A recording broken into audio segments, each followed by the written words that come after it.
Boa noite, boa noite. Vou dar mais uns 2 minutinhos para a gente começar. Um monte de paciente aí, um monte de colega. Muito legal.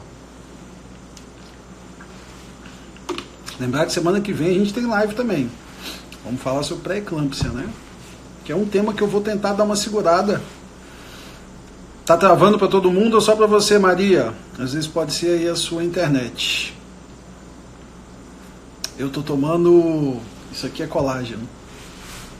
Colágeno do pessoal da DNA, que é mega bom. Vamos lá? Então vamos. É diferente fazer live sozinho. É diferente. Você não tem outro colega para discutir, né? Mas pelo menos a gente consegue ver vocês.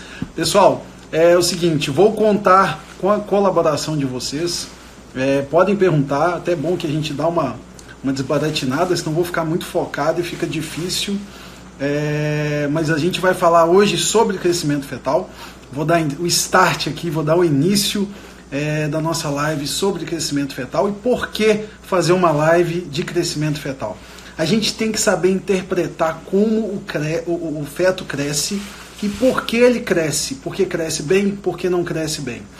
Então eu gosto de dividir o crescimento fetal nos pilares, igual o Glaucio fala dos pilares de uma vida, de qualidade de vida, né? Que seria exercício físico, uma alimentação legal e um controle de estresse. Na gestação a gente também tem os pilares. E os pilares são equilibrados em compartimento materno, compartimento fetal e compartimento placentário. E por que toda essa preocupação com o crescimento fetal? A gente tem que lembrar que a função do ultrassonografista e a função do médico fetal é identificar aqueles fetos que estão fora do padrão da normalidade. Por quê? Porque os fetos fora do padrão da normalidade têm maior risco de complicação. Tanto os fetos muito pequenos, quanto os fetos muito grandes. São fetos que podem acabar evoluindo para uma UTI, né? Então a gente tem que ter um pouquinho mais de cuidado com esses fetos. Mas a gente tem que lembrar uma coisa também. 10% de todos os fetos, que eu vou explicar depois do percentil, 10% de todos os fetos podem estar abaixo do percentil 10, né? A gente considera o percentil de 0 a 100. Então se eu tenho 10, abaixo disso a gente tem os 10% que podem estar abaixo. 10% desses fetos são PIGs, né? Que são pequenos para a idade gestacional. Só que 70% desses fetos que são pequenos são fetos pequenos constitucionais. Não tem nenhuma alteração metabólica, não tem nenhuma alteração na placenta, não tem nenhuma alteração materna. Então é bom a gente identificar, tanto para os pequenos quanto para os grandes, os fetos acima do P90, eles também, 70% deles, podem ser grandes simplesmente porque querem ser grandes, porque tem constituição de ser grande. Então a gente falou dos compartimentos materno, vamos falar das complicações do compartimento materno. O que a mãe precisa enviar para a placenta, que é o meio termo, que é a zona de troca para chegar até o feto? A mãe precisa enviar oxigênio, anticorpos e nutrientes. Então toda a doença ou toda a fase que a mãe não tiver possibilidade de enviar esses nutrientes, a gente vai ter menor quantidade de nutrientes chegando para o feto. Então, mães trombofílicas. Por que trombofilia? Porque trombofilia altera o status placentário. Então, mães trombofílicas fazem mais trombose na placenta. E depois eu vou explicar por que isso pode afetar o crescimento fetal, né? Por quê? Porque a placenta tem zonas que são as vilosidades, que se tiverem muito trombosadas, não vão mandar o que chega da mãe para o feto. Então, mães com doenças crônicas, mães pneumopatas, cardiopatas, não tem muito oxigênio. Então, como é que vão conseguir enviar tanto oxigênio para essa placenta para chegar no feto? Mães com endocrinopatias, né, com doenças endócrinas, né, podem também afetar. Mães tabagistas podem também afetar. E tem as doenças maternas que afetam diretamente o feto e tem outras que afetam diretamente a placenta. Quando a gente fala de doenças que afetam diretamente a placenta, a gente tem as trombofilias, que é como eu falei, que predispõem à formação de trombos e infartos placentários. Então, na placenta a gente vai ter uma perda daquela área de transição de oxigênio, nutrientes, anticorpos e até hormônios. Se a gente for falar da questão placentária, a gente tem placentas de implantação ruim, às vezes por nutrição materna não muito boa. A gente tem infecções placentárias que podem afetar sim a zona de transição. A gente tem infartos placentários e trombos placentários. E também a gente pode ter tumores placentários, que são lesões grandes que acabam afetando essa troca. E do ponto de vista fetal? Nossa, cansa falar sozinho, né? Deixa eu beber água aqui. Do ponto de vista fetal, o que a gente tem?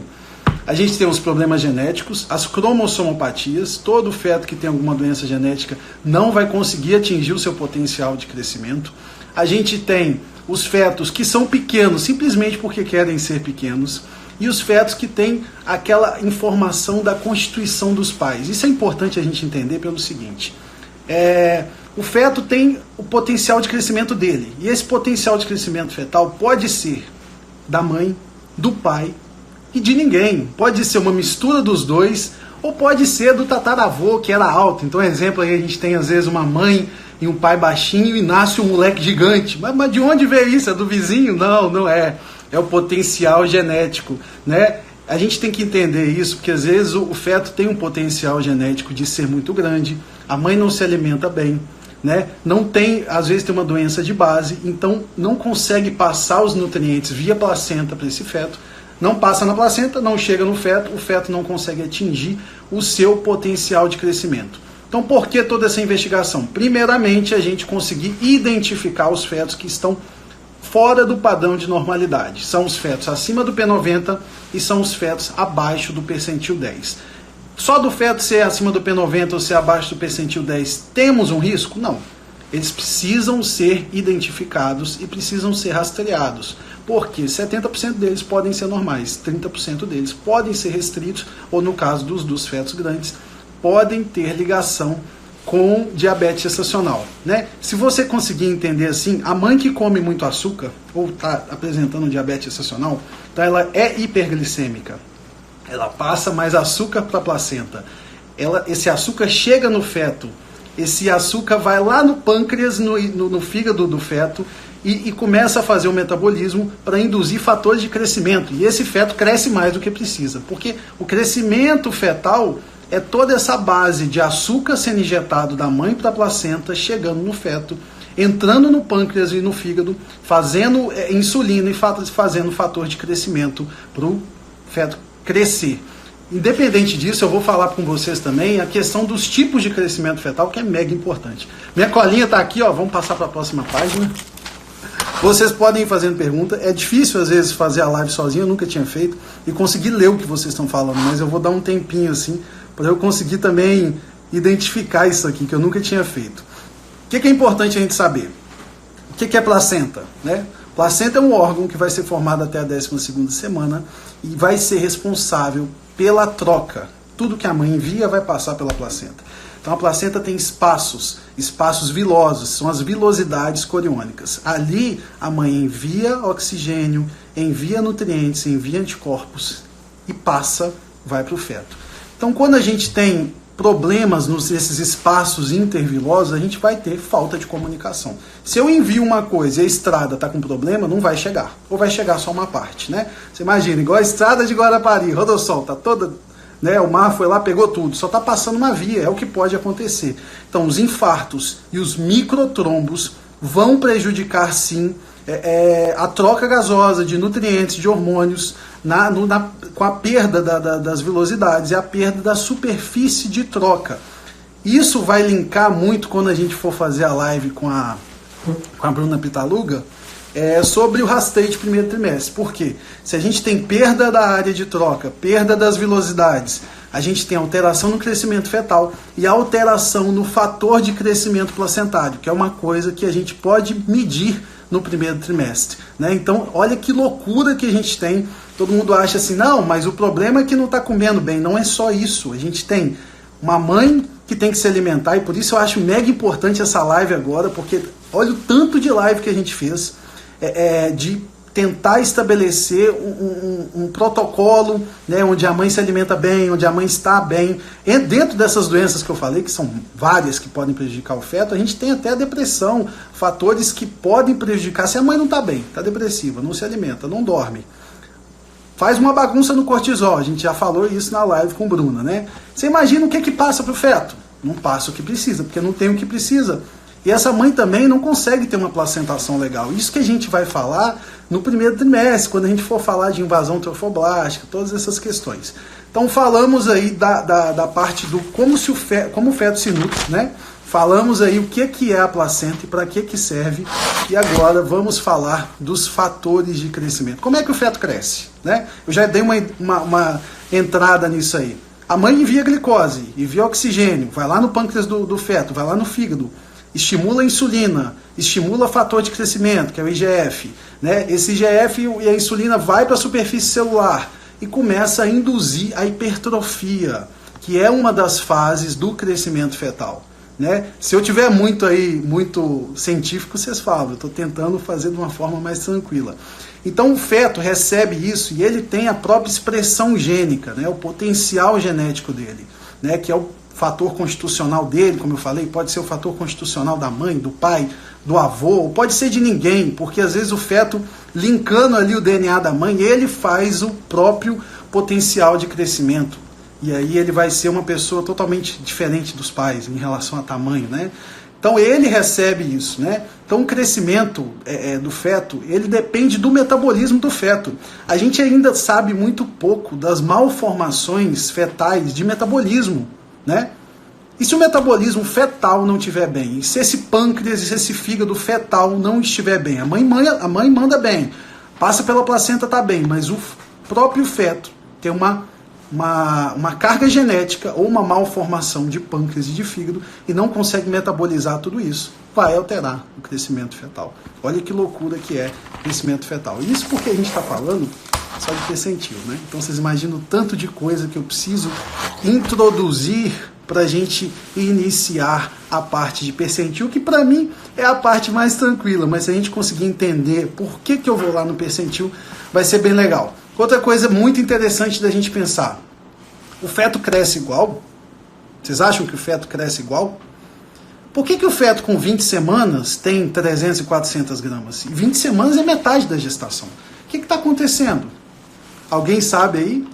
Por que o feto com 20 semanas não atingiu nem metade do peso ao nascimento? Falar sozinho cansa. Nossa, tô até sem ar já. Então, por quê? Porque existem 3 tipos de crescimento fetal, né? Até a 20ª semana o feto não atingiu metade do seu peso, porque ele está na primeira fase do crescimento fetal, que é um crescimento hiperplásico, de proliferação de células. Então nessa fase o feto só ganha tamanho, não ganha volume, que é do início da gestação até a 16ª mais ou menos. Então a gente tem proliferação celular, o feto ganha estrutura e o feto ganha tamanho. Por que será que os fetos com cromossomopatia, com doenças genéticas, podem causar problemas nessa fase? Porque tem problemas na replicação de células. Se o DNA tem um problema, o feto acaba não conseguindo desenvolver. Então a gente consegue entender por que a maioria das gestações acabam evoluindo, as gestações que acabam evoluindo com aborto, isso acontece no primeiro trimestre, porque é a fase de hiperplasia celular. Então se eu não tenho uma hiperplasia celular adequada, não tem como eu ter um feto que vai desenvolver até o 2º trimestre. Então é mais fácil entender que a replicação celular, quando tem defeito, acontece no primeiro trimestre e o feto acaba não evoluindo. Passando essa primeira fase aí até 16 semanas, a gente vai para a segunda fase do crescimento fetal, que seria um crescimento hiperplásico, onde a gente tem proliferação celular de tamanho, de estrutura, mas a gente tem também hipertrofia, que vai aí da 20ª semana até a 32ª semana. Fica salvo sim, vai para o canal do YouTube.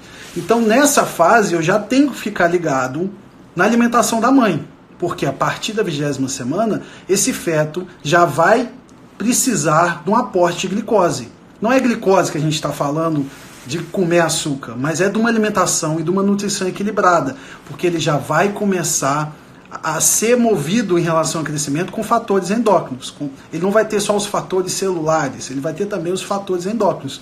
Então vai começar o metabolismo de insulina, entrar para dentro do feto, mexer no pâncreas e no fígado e começar a ter crescimento. Volume, hipertrofia, ganhar massa. O feto começa de 20 a 32 semanas, o feto ganha muito peso, né? E na terceira fase do crescimento, onde a gente vai entrar só na fase de hipertrofia, que é ganho de massa, ganho de água, ganho de músculo, aí sim é uma fase mais importante em relação à nutrição. A gente começa a dar atenção ali depois do morfológico, eu sempre falo isso, começa a olhar o percentil ali depois do morfológico, mas intensifica a parte de nutrição e de acompanhamento de percentil a partir da 32ª semana. Porque a partir da 32ª semana é a fase de hipertrofia. E a mãe não vai mandar só glicose, ela vai mandar ácidos graxos. E esses ácidos graxos são uma coisa mega importante, porque ele é muito rápido, o feto ganha muito rápido por conta desse ácido graxo. Entendeu? Então, assim, a gente consegue dividir e entender o crescimento fetal. Mas para a gente entender o crescimento fetal, a gente precisa entender por que eu sou chato. Por que eu sou chato? Porque você, mamãe, que às vezes foi lá no consultório, primeira vez comigo, não levou nenhum exame, não levou carteira de gestante e eu entrei com a cara de, assim, de puto. Por quê? Porque sem datação, sem uma datação bem feita, é como se eu estivesse fazendo exame no escuro. E eu vou falar disso também, é como se fazer exame sem Doppler, é a mesma coisa, fazer exame no escuro. Todo exame tem que ser feito com Doppler. Por que a gente tem que fazer uma datação perfeita? Vocês vão entender a datação perfeita lá quando eu começar a acompanhar o percentil. Pensa uma coisa, o feto até 13 semanas, a gente não mede todas as estruturas do feto. A gente mede a CCN. O que é CCN? É o comprimento da cabeça à nádega. Quem já fez morfológico primeiro trimestre aí comigo, ou primeiro trimestre, sabe. A gente faz uma medida só, a CCN. E a CCN é a melhor medida da gestação, para a gente datar a gestação. Por quê? Porque nós, indivíduos, seres humanos, temos uma menor variação biológica até a 13ª semana. O que é isso? Variação biológica. É vocês entenderem que a partir da 13ª semana, quando a gente faz a biometria fetal, que eu vou explicar também o que é, eu posso ter muito bem um feto com percentil 20 na cabeça, 20 no abdômen e 5 no fêmur. Mas que raio de fêmur curto é esse? É síndrome? É displasia? Não. Pode ser displasia, se for todos os ossos, né, curtos. Ou se for alguma alteração daquele segmento ali. Não. Se a gente tem todos os ossos formados e a gente tem um fêmur curto, um fêmur no P5, a gente tem uma variação biológica. E nós vivemos num país que a variação biológica é absurda. E a gente não tem a própria escala de percentil. A gente usa uma escala que foi estudada em outros países. Então, o ideal seria se a gente tivesse um próprio gráfico de crescimento nacional, só que a gente não tem, né? Então, vocês imaginam, se eu faço uma datação onde o fêmur é curto, eu não vou entender nada. Peraí, mas tem uma coisa errada. Ou então a gente tem um feto aí com a cabeça grande, sem preconceito aí com o pessoal do Nordeste. O pessoal do Nordeste tem a cabeça um pouquinho maior, né? Não, é mais inteligente, né? Cabeção e tal. E tem um monte de paciente que tem um cabeção e tal. Mas isso é variação biológica. Nós somos isso, né? Brasileira é uma mistura, então a gente tem muita variação biológica. A gente tem gente com cabeção, a gente tem gente grande, a gente tem gente baixinha, a gente tem gente com fêmur curto, e é normal. A gente não pode pirar, falar, nossa, achei um fêmur daqui abaixo do percentil 5. Acompanha. Fez um morfológico, tá tudo ok? É variação biológica.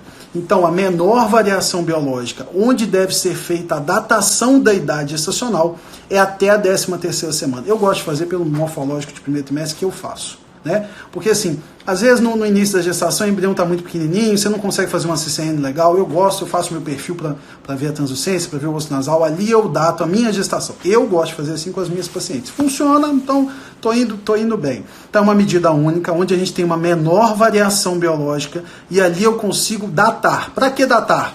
Porque a gente não usa mais a idade da última menstruação depois que a gente faz os primeiros exames. A gente vai comparar, sim, a data da última menstruação com a CCN. Isso aí, beleza. Mas depois, não. Fez a datação pelo primeiro trimestre, tá ótimo, tá tranquilo. Agora vamos para os próximos exames, que aí a gente, a partir da 13ª semana, a gente já não faz mais... Falar cansa. A gente não faz mais a CCN, a gente já vai fazer a biometria fetal. O que é a biometria fetal?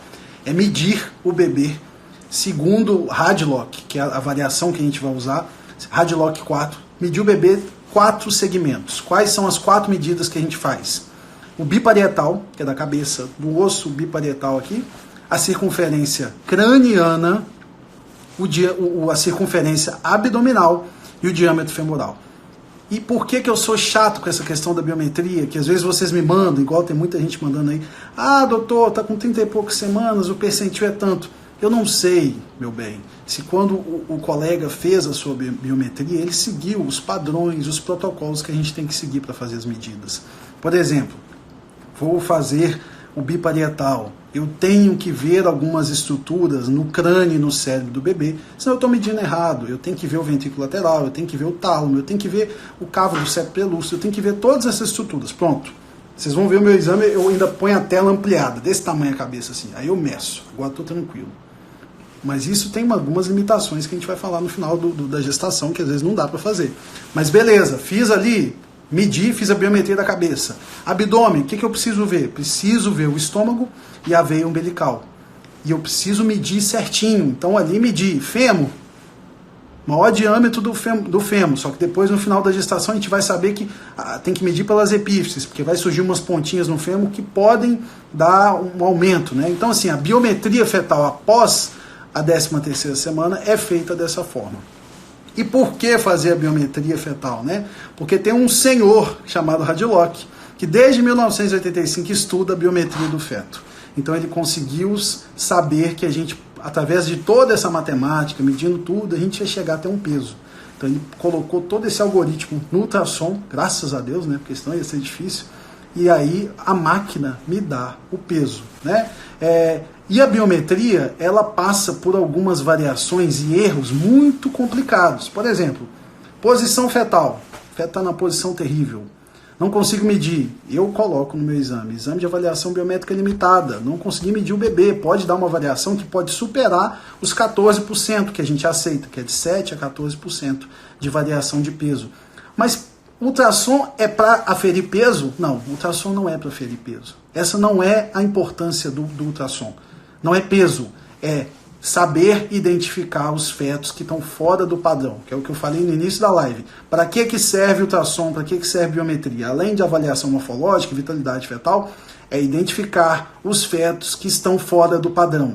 O fora do padrão eu consigo identificar, mesmo num feto que tem uma variação de posição, um feto que está ali mais complicado, entendeu? Então, assim, essas são as variações que a gente aceita. Outra coisa muito importante, que às vezes as pessoas falam assim, mas medir, meu bebê nasceu com uma variação aí de quase 400 gramas. Uma coisa importante da gente saber é que a biometria fetal, ela não consegue medir músculo, peso de osso e quantidade de líquido.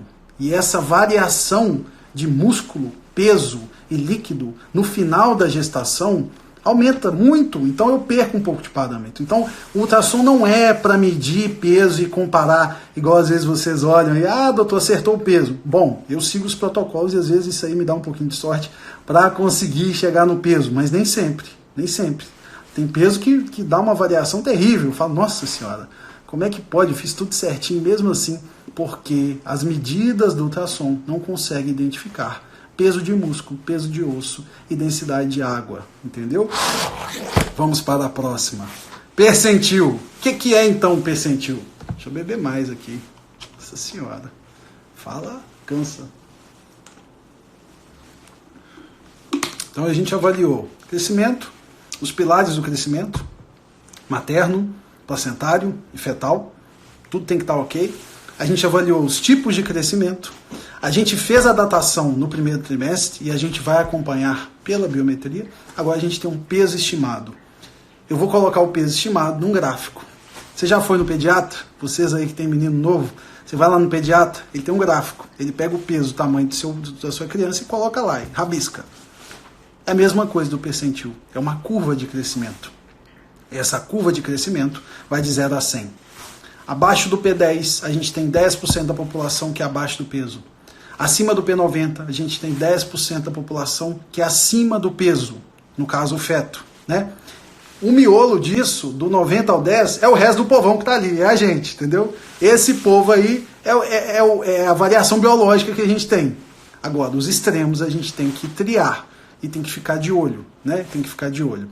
Então, o problema do gráfico de percentil, quem vê os exames sabe, principalmente meus exames, quanto mais cedo a idade gestacional, mais difícil da gente perceber se o feto está abaixo ou se está acima. Então, quanto maior a idade gestacional, mais fácil eu consigo identificar se o feto está acima ou está abaixo. Porque isso chama dispersão estatística. Vocês vão reparar no gráfico de percentil. Acho que aqui não tem nenhum, eu ia até trazer, mas depois eu mostro para vocês no Instagram amanhã.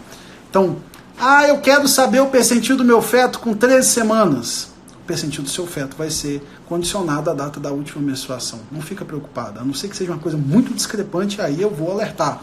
E fetos com percentil de translucência muito abaixo, né, significam que a gente pode ter alguma cromossomopatia, que é o que eu falei.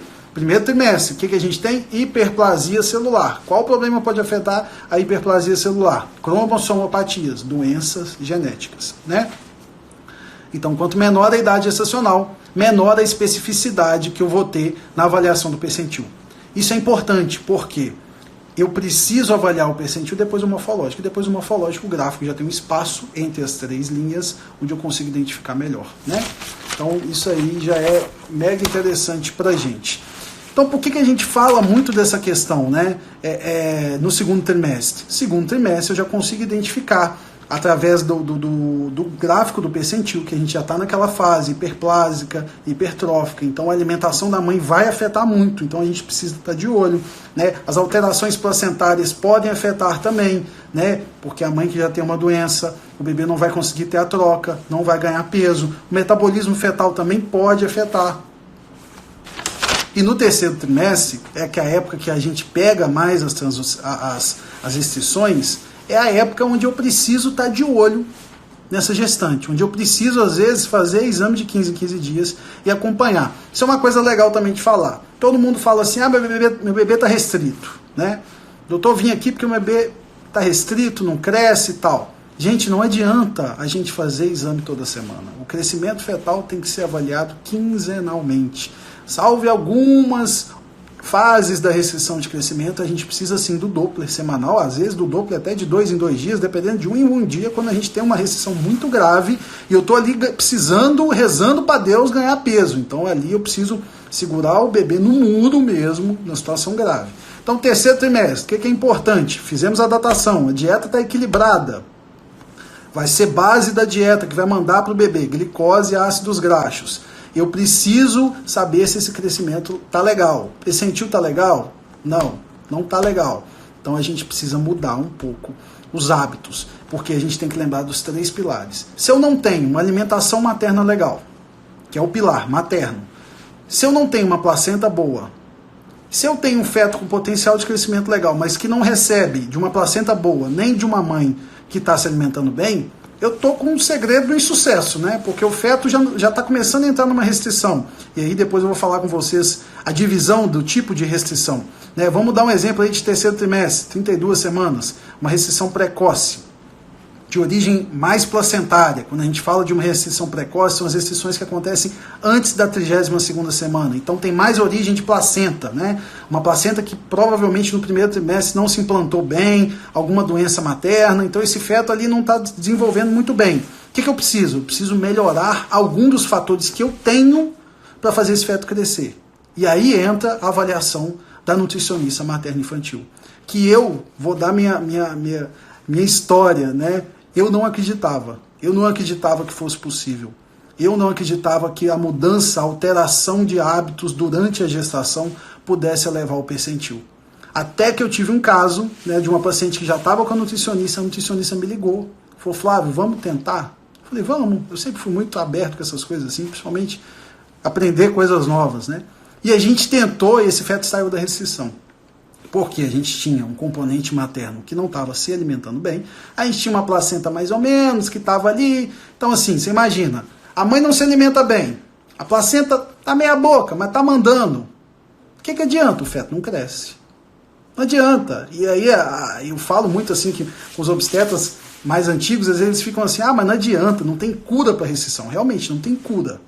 Se está acontecendo uma restrição de crescimento, principalmente de precoce, né, até a 32ª semana, provavelmente a origem é placentária.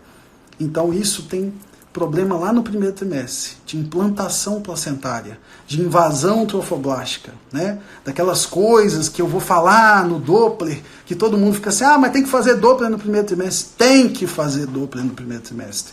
Porque o Doppler no primeiro trimestre vai me dar segurança de saber que essa gestante teve uma invasão trofoblástica boa. O que é invasão trofoblástica, gente? Não é nada mais do que, para vocês entenderem, tecido fetal saindo pelo útero ali, né, invadindo a artéria uterina e modificando a artéria uterina. Por que vai modificar a artéria uterina? Porque a artéria uterina, são duas, né, direita e esquerda. A artéria uterina nutre um órgão, desculpem os ginecologistas, né? Nutre um órgão de metabolismo baixo. O útero não serve para praticamente nada, mas ele serve para gestar. Então a artéria uterina manda pouco sangue para o útero. Tá ali, tem que sangrar todo mês, manda um pouquinho de sangue, metabolismo é baixo, não precisa. Mas aí vem o bebê, e aí vem a gestação. E aí o tecido fetal invade a uterina. Que a uterina é como se fosse um churros, né? Pensa um churros. Buraquinho lá, curto, buraco pequeno dentro, e uma parede grossa, muito grossa.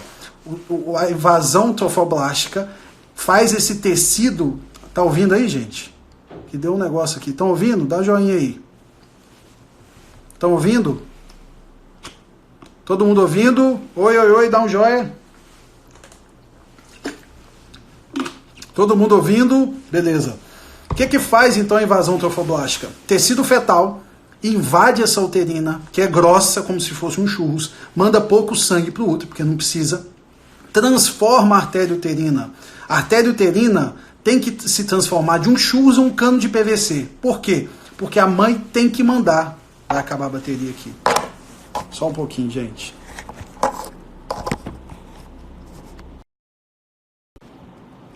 Estão ouvindo aí? Tá ouvindo? Vamos lá. O que eu estava falando mesmo? Da transformação, então. A gente tem uma transformação. Ok, voltando. Cadê aí? A gente tem uma transformação da artéria uterina, que era um churros, num cano de PVC. Porque eu preciso mandar sangue para esse útero. Então a mãe tem que enviar sangue para o útero para passar pela placenta. Então existem as invasões trofoblásticas, né? A primeira invasão trofoblástica ocorre no início da gestação, de 8 até 12 semanas, né? E aí essa invasão vai remodelar a camada muscular da artéria uterina, fazendo com que essa artéria uterina se modifique, perca um pouco dessa camada muscular, fique mais fina, mas consiga comportar mais sangue. Então, se eu não tenho isso no primeiro trimestre, eu vou ter esses problemas de restrição de crescimento, de precoce, né, que seria a restrição de crescimento da 32ª semana. Mas e aí, doutor? Como que eu vou ver, né, se teve uma implantação boa? Perguntando, ô feto, como é que tá aí, bicho? Tá beleza? Tá recebendo tudo que você precisa? Não, eu vou fazer morfológico de primeiro trimestre, porque no morfológico de primeiro trimestre eu vou medir o índice médio de pulsatividade das artérias uterinas. E isso vai me falar o quê? Se esse índice estiver acima do normal, vai me falar que existe uma resistência de enviar o sangue da mãe para a placenta. Mas isso é um problema, né? É um problema. E aí, o que a gente faz? A gente entra com medicamentos AS em dose baixa, que é o que a gente vai falar na live com a doutora Bruna Pitaluga. Então você imagina, eu fiz o diagnóstico de uma invasão trofoblástica ruim, de uma placentação ruim. Eu consigo tratar isso. E tem gente que não pede Doppler no primeiro trimestre. Tem gente que se nega a fazer um morfológico de primeiro trimestre. Tem médico que não solicita. E aí vocês estão vendo como a maioria dos problemas que às vezes as pessoas que estão nessa live vendo aconteceram porque não foram medicados anteriormente. Muita gente me manda mensagem, fiz restrição, meu bebê foi a óbito, poderia ter mudado alguma coisa? É só Deus para mudar. Mas talvez se a gente tivesse feito diagnóstico de uma invasão trofoblástica ruim no primeiro trimestre, a gente teria entrado com medicamento. E o AS tem um potencial de resolução desse problema muito grande. A gente vai falar sobre os últimos estudos do King's College, lá na Inglaterra, que é o protocolo ASPRE, né? Então, já foi comprovado que o AS em doses baixas, para gestantes que têm índice médio de pulsatividade acima do normal, pode melhorar essa invasão trofoblástica. E aí a gente tem a segunda invasão trofoblástica, lá depois, né? Mas vamos tocar um pouquinho nesse assunto aí de Doppler. Falei então de tudo sobre datação. Falei sobre a avaliação de percentil e depois vou falar um pouquinho sobre esse segmento, como acompanhar esse percentil, como fazer essa parte de acompanhamento. Vamos falar um pouquinho do Doppler, todo mundo fica em dúvida. Para que o Doppler? O que é o Doppler, né? O Doppler não é nada mais do que o estudo vascular materno-fetal, onde eu consigo entender todo o fluxo de sangue, né? Mas espera aí, o que eu consigo entender? Vamos lá, os fatores maternos e os fatores de placentação eu vou conseguir entender nas artérias uterinas. Por quê? Lá no primeiro trimestre, medi o índice de pulsatividade das artérias uterinas. Tá legal? Teve uma implantação boa, a primeira onda de invasão trofoblástica foi boa. Beleza, tranquilo. Como é que eu consigo identificar os fatores placentários nos vasos umbilicais, na artéria umbilical? Mas isso aí a gente vai avaliar depois. Então o Doppler de primeiro trimestre é estudo das uterinas. Pronto, acabou. A gente não faz estudo de Doppler de umbilical e de cerebral em feto pequeno, né? Porque aí é questão de vitalidade fetal, não tem tanta necessidade. Então eu consigo avaliar o fator placentário. Como que eu vou avaliar se a placenta está legal, né? Eu consigo avaliar a implantação placentária com a artéria uterina. Lá na frente, eu consigo avaliar se a placenta está legal pela artéria umbilical. Por quê? Porque se eu tenho muitos infartos, né, nessa placenta, a artéria umbilical vai me falar o seguinte, Flávio, eu tô cheio de trombo aqui. E vocês, às vezes as pessoas confundem, né, a questão do Doppler, deixa eu trazer para cá, a questão do Doppler, a artéria umbilical tá dentro do cordão, são duas artérias e uma veia, né? Então assim, mas o sangue oxigenado vem pela artéria? Não. O sangue oxigenado que vai para o feto vai pela veia, que é mais calibrosa. Então o fluxo de sangue para o feto é diferente. O feto envia o sangue para a placenta. Por isso que quando a gente vai pegar a artéria umbilical tem fluxo, né? Tem batimento. Aquele batimento é fetal. Então funciona assim. O feto envia sangue para a placenta e recebe via veia. Tem que ter a troca na placenta. Se a placenta está toda infartada, cheia de trombo, e aqueles espaços de vilosidade que eu falei lá no início da live não estão funcionando, eu não vou ter troca. E aí eu vou ter insuficiência placentária. Então a artéria umbilical vai me falar sobre placenta. A uterina vai me falar sobre placentação, sobre a parte do primeiro trimestre. E a cerebral, né? A cerebral vai me falar sobre a condição do feto.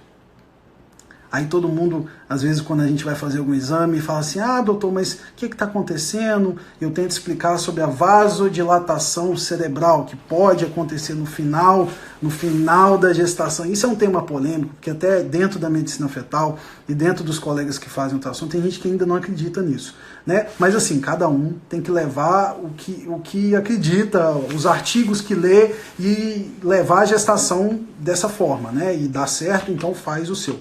Mas assim, os últimos estudos sobre a artéria cerebral comprovam o seguinte. A artéria cerebral vai me fornecer informação sobre o feto. O feto tem quimiorreceptores perto do coração. E esses quimiorreceptores, eles servem simplesmente para medir a concentração de oxigênio. Então o feto está recebendo menos, a mãe não está mandando tanto oxigênio. Vamos dar um exemplo aí, uma mãe pneumopata, tem uma pneumopatia, tem um problema pulmonar. Não envia tanto, apesar de ter uma placenta boa, não envia tanto, o feto começa a receber menos oxigênio. Os quimiorreceptores que estão lá perto do coração, eles ativam, está chegando pouco oxigênio aqui, o que está acontecendo? Né? que tá pegando aqui? Mãe, acorda aí. O que tá pegando? Existe menos oxigênio, a concentração de oxigênio está caindo. Os quimiorreceptores ativam a reprogramação de fluxo. Olha como é que o feto é um ser de outro mundo. Ele identifica que tem menos oxigênio e ele reprograma todo o fluxo vascular. Como é que ele faz? Ele percebe: eu preciso manter meu cérebro bem. Eu preciso proliferar neurônios. Então, a atividade cerebral é muito grande. Eu preciso de fluxo de sangue, eu preciso de oxigênio. Eu preciso... Gente, ó, acorda aí. Eu não preciso disso no rim, eu não preciso disso no intestino, eu preciso aqui no cérebro. Então, manda rápido aqui para mim. O feto vasodilata a artéria cerebral. Inunda o cérebro de sangue. Olha que loucura. Inunda o cérebro de sangue. E aí, naquele momento, ele consegue restabelecer o padrão de oxigênio. Porém, como nem tudo é perfeito, quando você tira de um lugar, falta no outro, né? Então o feto faz isso por algum tempo e consegue manter bem. Vai chegar um momento que vai faltar em algum local, né? Quando o feto reprograma o fluxo que estava indo para o fígado, para armazenar todo esse glicogênio que vem da mãe, para o bebê ter uma circunferência abdominal adequada, vai para o cérebro, né? Então o bebê começa a reduzir a circunferência abdominal. Ah, mas por que você está falando só sobre circunferência abdominal se o percentil do bebê é legal? Porque eu sei que o bebê vai começar a entrar em restrição pela circunferência abdominal, porque ele está reprogramando o fluxo. Às vezes o bebê está com percentil 50 de cabeça, assim, o fêmur geralmente dá uma rateada também nas restrições, mas assim, 50 de cabeça, tá legal, o bebê tá legal, tá tudo tranquilo, a circunferência abdominal tá caindo. Falei, opa, a cerebral tá vasodilatando. Ixi, tá acontecendo alguma coisa aí, bicho. Só que então, muito tempo fazendo isso para reprogramar, porque não tá chegando mais, e às vezes pode ser um fator placentário, e a placenta já não vai enviar mais, porque a placenta tem validade. Então, o feto reprograma o fluxo para de ir para os rins, começa a diminuir o líquido amniótico. Olha que legal. Pode, depois que nascer, fazer enterocolites, né? Porque o intestino está recebendo menos sangue. O feto, para preservar nos estágios mais críticos, por isso a gente faz às vezes perfil biofísico, ele reduz a movimentação, porque ele não pode gastar energia.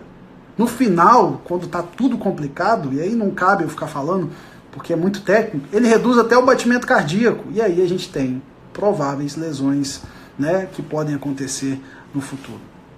Então, tentei abordar um pouquinho para vocês de Doppler. Não vou especificar a questão de restrição, tipo de restrição, mas o mais importante é a gente entender que as restrições precoces são antes da 32ª semana, a maioria delas de origem placentária, pode ser origem materna, às vezes uma mãe que não se alimenta bem, desde o início da gestação, não tem uma placentação legal, ou tem alguma doença, e esses fetos de restrição precoce são fetos que eu chamo de Highlander, porque estão acostumados com pouco há muito tempo. Então são aqueles fetos, é aquele feto que tá ali magrinho, sofrido, sabe? Tá ali sofrido, mas tá tranquilo. Tio Flávio, tô aqui, tô tranquilo, tô na boa, sabe? Eu não ganho muito não, mas o que eu ganho dá pra mim aqui, eu fico mais quietinho e eu vou levando. Aí entra tio Flávio, entra nutricionista, aí vocês começam a me equilibrar um pouquinho, eu fico feliz, ganho um pezinho, nasço aí com 2.200, 2.500, não vou pra UTI, tô mega feliz. Diferente da restrição tardia. Por quê? A restrição tardia não é nada mais aquele feto que sempre teve tudo, é o feto mimado, né? Sempre teve tudo, e aí a placenta começa a falhar, ou a mãe não consegue se alimentar mais do jeito que devia, e aí começa a ter todos aqueles problemas, e aí ele começa a perder. Esse é o problema. O feto mimado, ele não consegue fazer muito bem essa questão de reprogramar o fluxo como o feto Highlander lá. Entendeu? Então, são os fetos que podem sim ter complicações no trabalho de parto. Já tem estudo até falando de indução de feto que fez restrição tardia, né, que eles não reagem muito bem, eles nascem um pouco mais cansados, né? É aquele feto mimado, tem tudo, do nada, tirou, opa, não quero esse negócio para mim não, tá esquisito, entendeu? Então essa é a divisão, restrição Precoce, até 32 semanas, são fetos que às vezes a gente consegue melhorar com dieta, com hábitos de vida, porque tem tempo. Restrição tardia, são fetos que tem que ter um pouco mais de cuidado, que não reagem muito bem a essa reprogramação de fluxo. Tem que ficar de olho, e essa questão de indução de parto, eu não sou obstetra, mas tem que ficar um pouquinho mais esperto, porque às vezes eles não reagem muito bem a esses. Às vezes é preferível encaminhar para uma cesárea, você consegue tirar o feto mais seguro ali e tá tudo tranquilo. Lógico, depende de cada caso, estou dando exemplos aqui. Então temos aí as restrições, né? Mas e aí? Todo feto pequeno é restrito? Né? Todo feto abaixo do percentil 10 é restrito? Isso é o tema, né, mais complicado. A OMS fala que todo feto abaixo do percentil 3 é restrito. O American College fala abaixo do percentil 10. Mas tem estudos comprovando que todo feto abaixo do percentil 10, 70% deles são pequenos constitucionais. E o que vai ajudar a fazer o diagnóstico disso? Primeiro, acompanhamento, né? Se a gente tem um feto com um percentil, lembrando, mais importante, se a gente tem um feto com um percentil baixo desde o início, realizado no mesmo médico, com a mesma máquina, fazendo uma datação perfeita, lá no primeiro trimestre, na 13ª semana, né? Olha como é que é o tanto de coisa. Por isso que eu não avalio quando vocês mandam para mim, meu bebê está com tanto peso. Não fui eu que fiz exame, eu não avalio. Não sei se seguiu o protocolo, não sei se foi feita uma datação perfeita. Se a gente tem um feto pequeno, desde o início da gestação, que não alterou Doppler, que está indo bem, você vai ficar de olho nele, lógico, mas ele não é restrito. Ele é um pequeno. Esse é o problema, né? Lógico, é um feto pequeno. Sempre foi pequeno, não alterou nada. Às vezes você consegue até melhorar um pouquinho o aporte de proteína, a gente faz isso, e eles conseguem até reagir um pouquinho. Mas é pequeno, pronto. Diferente, né, dos fetos pequenos que alteram o Doppler. Feto que tem uma alteração, por exemplo, o feto pequeno reduziu muito, né? Veio, um exemplo assim, o feto vem num P20, P30 ali, com 32 semanas, tal, do nada caiu, P10, opa, alguma coisa está acontecendo, fez com o mesmo médico, na mesma máquina, caiu o percentil. Ou então tá com P20, mas o percentil do abdômen está caindo. Vamos avisar o obstetra, meu amigo, o percentil do abdômen está caindo, esse feto vai começar a reprogramar o fluxo, ele está tentando compensar ali, mas vamos descobrir o que está acontecendo. É uma infecção congênita, né? É uma placenta que já não está legal, tem Doppler de primeiro trimestre? Às vezes a maioria não tem, né? Mas se tiver, olha, se tem um índice médio de pulsatividade, se essa invasão trofoblástica foi legal, né? Porque às vezes, as pacientes hoje, é o que eu falo, a questão de montar a sua equipe. Às vezes a paciente fez exame com um colega olhou, não tem muita essa questão assim de entrar com um protocolo de AS, apesar de ser maioria, hoje já está entrando, e aí não entrou com AS, mas pelo menos você sabe, opa, não teve uma placentação legal, então é placenta, né? Vamos ficar de olho nesse feto, né? Essas são as questões. A mesma forma, então o diagnóstico do restrito é acompanhamento de Doppler, e acompanhamento de percentil. O feto não cai o percentil do nada, né? A não ser, por exemplo, às vezes acontece assim, veio no percentil 50, aí 15 dias veio, posição horrível para fazer, bebê parecendo um tatu com a cabeça enfiada, não dá para medir nada, a gente chacoalha, ele tá ali na boa, não quero, não tô de saco cheio hoje, tio, não quero papo com você. Quero ficar aqui na minha, tô dormindo, tá tranquilo, tá quentinho e tal, não quer, fez uma biometria, o percentil foi lá para 20. Não estou seguro com essa biometria. Eu faço isso, mãe, volta daqui uma semana. A posição não tá legal, não ajudou. Sabe? Vamos medir de novo. Beleza, agora voltou, o percentil caiu. Vamos acompanhar. Vamos chamar todo mundo. Vamos chamar o obstetra, vamos chamar o nutricionista, vamos acompanhar todo mundo, vamos ver o que está acontecendo, vamos aumentar o aporte de proteína.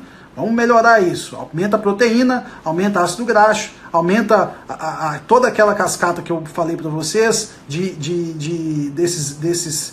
tudo isso indo para o pâncreas e para o fígado do bebê, aumenta o fator de crescimento, o bebê começa a desenvolver um pouquinho mais. Lógico, o que a gente faz em relação à alteração nutricional não é milagre. Eu sempre aviso para as mães, por exemplo, fetinho com restrição precoce, 32 semanas, veio para mim, está restrito. Tá bom, vamos melhorar. Mas eu sei que quando tiver com 37, 38 semanas, se não alterar o Doppler, então não vai alterar a via de parto, essa placenta vai ratear. Eu falo isso com todo mundo. A placenta vai reduzir. Entendeu? Ela não vai conseguir segurar. Eu já sei que não é uma placenta muito boa. Melhorei o aporte de proteína, melhorou um pouquinho o percentil. Vamos ficar de olho, senão a gente começa a perder tudo que a gente ganhou. E às vezes é a hora de conversar com o obstetra e falar, será que não vale a pena uma cesárea aqui, tá com 38? Mas é cada caso, a gente tem que estudar os casos diferentes, né? São casos diferentes. Antigamente as pessoas falavam em restrição assimétrica, simétrica, né? Quando o bebê tinha uma circunferência abdominal um pouco menor e tinha um percentil legal. Hoje em dia a gente já não fala isso. Definição de restrito é precoce, abaixo de 32, tardia, acima de 34 para cima, né? E aí as precoces são placentas ruins, as tardias é a questão da placenta no final e a adaptação ruim do feto, né? Uma alimentação que a mãe não está legal, alguma infecção congênita, né? O que é interessante da gente saber? Essa abordagem de protocolos muda muito, eu não sei se vale a pena a gente entrar. Mas se a gente tem hoje um feto com 32 semanas, com um peso abaixo do percentil 3, ele é restrito, né? Feto com 32 semanas, abaixo do percentil 10, com alguma alteração no Doppler, que aí pode ser umbilical, pode ser uterina, a gente considera restrito. Tá com percentil 10 ali, 10, 8, Doppler tá ok, monitora, vamos acompanhar esse feto de 15 em 15 dias, é melhor, né? A gente ficar mais de olho com isso. Por exemplo, tardio, 34 semanas para lá, né? Tá no percentil 3, restrito, né? Percentil 10, com alteração de Doppler, e aí entram os novos protocolos, para os colegas que estão vendo aí. Eu falo que eu não faço live para colega, né? Eu faço para os seguidores, realmente. Os novos protocolos da restrição tardia, percentil 10, com alteração de umbilical, uterina ou relação cérebro-placentária, que é a vasodilatação cerebral, é considerado restrito. Então, a partir desses últimos protocolos, pelo menos o protocolo que eu sigo, a vasodilatação entra sim como um dos quesitos para você considerar o feto como restrito, né? E percentil acima do 10, no 34 semanas, com o peso ou a circunferência abdominal caindo mais de 2 quartis, ou alteração uterina em relação cérebro-placentária, é restrito também.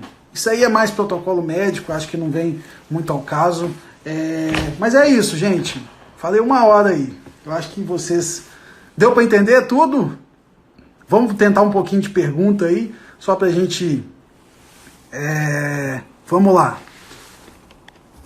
Existe margem de erro? Existe uma margem de erro, como eu falei, 7 a 14%.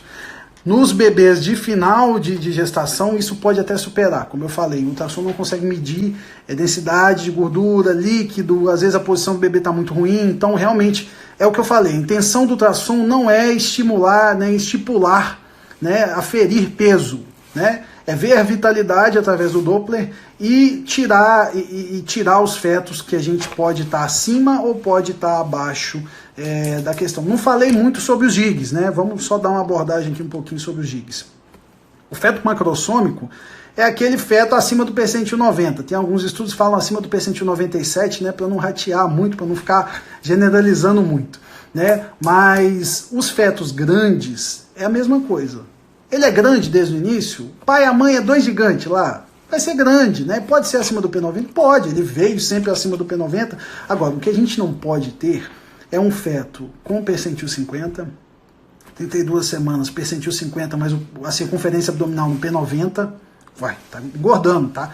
Peso tá legal, mas a circunferência abdominal tá aumentando, tá fazendo uma reserva de glicogênio desnecessária.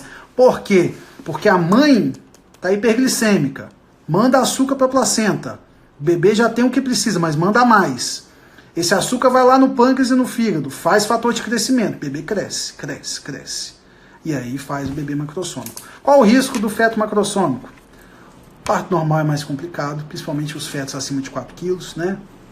Tem risco aí de cesárea, tem essa questão mais complicada de parto com fórceps, né? São fetos, às vezes, um pouco mais mimados com açúcar, então, às vezes, nascem, eles podem, né, ratear um pouquinho em relação ao açúcar, está acostumado com muito açúcar. Nasceu, acabou o açúcar, né? E aí pode fazer uma hipoglicemia ali no pós-parto, né? São fetos que podem ter problemas metabólicos. Outra coisa em relação aos gigs, né? Eu vejo muito bebê grande fazendo polidramia no final da gestação, que é líquido aumentado. Pode ser, sim, fator metabólico do feto, não é da mãe, não. Esse feto está fazendo alguma alteração metabólica, tem muito líquido, está grande, está gordo, então tem que ficar de olho com esses fetos também. Eu acompanhei até um essa semana, estava um pouquinho mais quietinho e tal, liguei para o obstetra e falei, olha, não estou gostando muito desse feto. Está grande, percentil 90 e tantos, polidramenia, não está se movimentando muito bem, está com 38 semanas. Acho que a gente tem que conversar com o obstetra sobre isso também. A live vai encerrar aqui, ó, vai dar 1 hora. Eu vou voltar, só vou deixar encerrar. Vou voltar para a gente tentar responder algumas perguntas, que estão 9 horas ainda. E aí eu tento finalizar alguma coisinha, né? Não era diabetes gestacional, não era. Exames normais. Isso aqui é o problema, né? Então por isso tem que ficar de olho nesses fetos, né? Tem que ficar de olho. Polidramenia também é um sinal, né? Pode ser alteração morfológica, né? Pode ser alteração metabólica, pode ser um monte de coisa.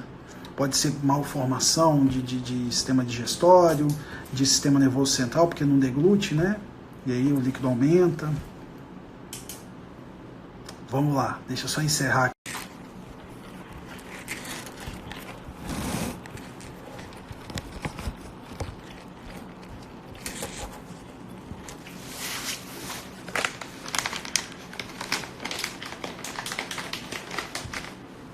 Até eu fiquei com hipoglicemia de tanto que eu falei. Vamos entrando aí.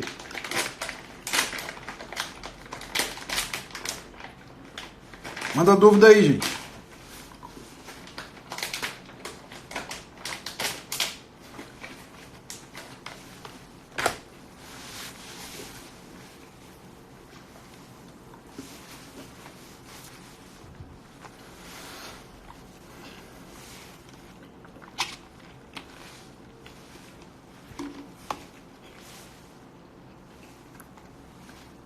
Legal, Léo.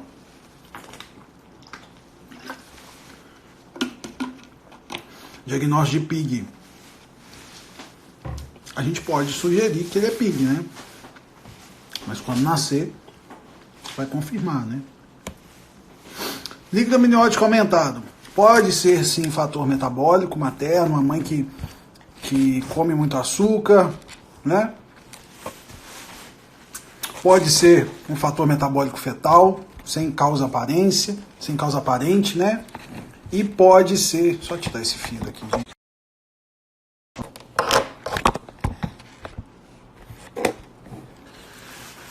E pode ser alguma malformação, né? Os fetos que têm problemas de deglutição, principalmente quando tem uma malformação do sistema nervoso central, ele não engole. Lembrando que o líquido amniótico vai ser produzido uma parte pela placenta e depois pelo feto, né? Então a gente tem essa idade gestacional certinha, que onde o feto assume, começa a engolir e começa a fazer xixi, né? Tem esse ciclo aí. Então se o feto não engole, só faz xixi, a placenta produz, então aumenta a questão do líquido amniótico. Outra questão que às vezes o feto não engole é alguma malformação de sistema nervoso, sistema digestório, né? Então não consegue engolir e aumenta o líquido amniótico também. A questão do líquido amniótico é porque pode romper bolsa, né? Fica aquele barrigão, né? O que mais? Perguntem aí. Deu até fome, tanto que eu falei. Meu gasto aqui do cérebro foi ferrado. Comer um potássiozinho agora, uma bananinha.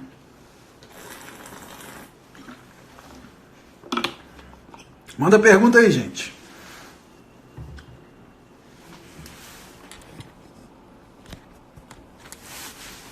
Então, a placentação pode ser devido a um estado nutricional materno que não está bom, pode ser devido a uma malformação uterina ou alguma cirurgia uterina, né, que a zona de transição ali entre o útero e a placenta não está legal.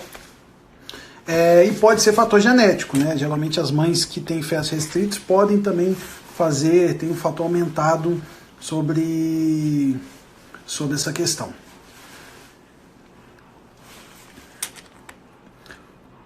Eu sabia que vocês iam perguntar sobre isso, eu tinha até anotado, só que eu acabei esquecendo na hora de colocar. É a questão da placenta, né? Quando eu falei da placenta, né? A placenta é um disco, né? Que tem um cordão, 2 artérias e uma veia. A placenta, a maioria das placentas são baixas no primeiro trimestre. E aí todo mundo fica nesse desespero. Ah, minha placenta é baixa, né? A placenta a maioria é baixa, só que o útero vai subindo, vai aumentando e a placenta vai subindo. Como é que faz diagnóstico de placenta baixa? Sempre estudo endovaginal. Ah, mas pode fazer endovaginal com barrigão? Pode fazer endovaginal em qualquer época da sua gestação. Entendeu? Então, de preferência, após o morfológico ou durante o morfológico, fazer um endovaginal, medir a espessura da placenta, medir a distância da placenta ao orifício interno do colo uterino, ver se tem uma vasa prévia, que é um vaso que fica ali entre a placenta e o orifício interno, que pode sangrar, ver se tem sinais indiretos de acretismo placentário. E o que seria acretismo placentário?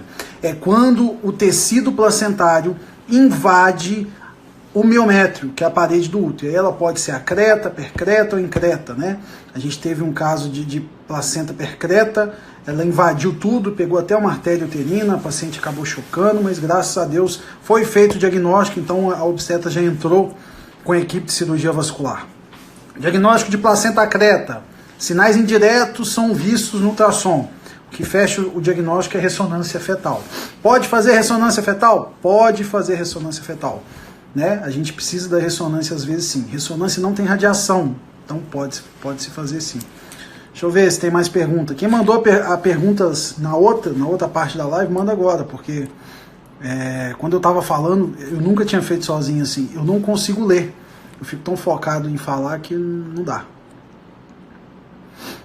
Manda aí, gente. Manda pergunta. Vou ficar aqui uns 10 minutinhos aí.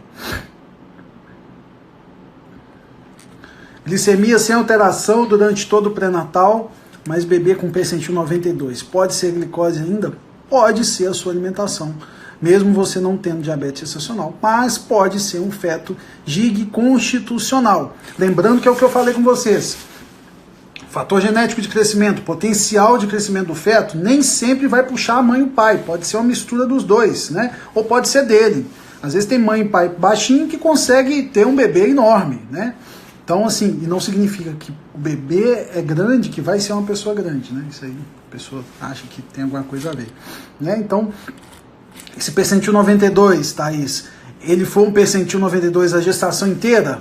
Ou mais no final, entendeu? Isso aí é que é importante saber. Se é um percentil que desequilibrou no final, e aí sim, a gente tem que pensar em algum fator metabólico.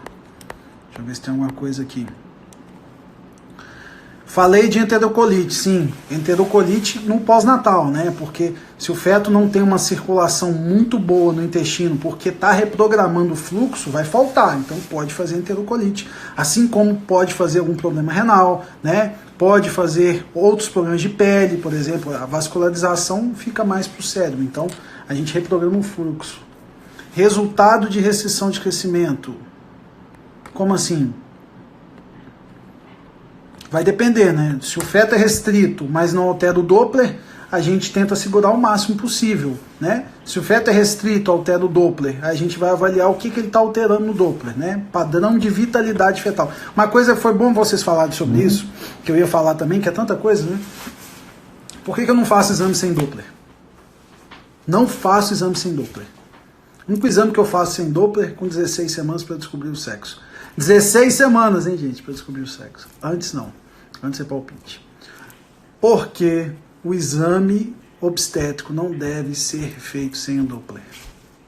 Porque eu não avalio vitalidade fetal com exame simples. Como é que eu vou saber se a placenta está funcionando bem se eu não consigo ver o fluxo da umbilical?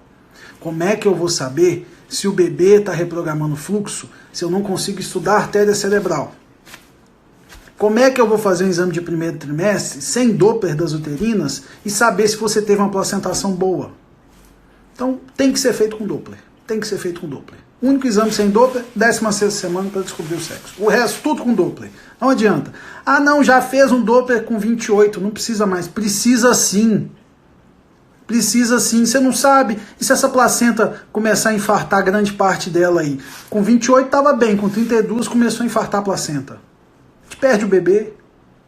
O bebê pode degradar tão rápido que eu não consigo. Agora, quando eu faço estudo de Doppler, eu consigo sim avaliar se está degradando. Com 16 semanas com Doppler, e só as uterinas mesmo. Às vezes para ver a adaptação, né, da segunda invasão.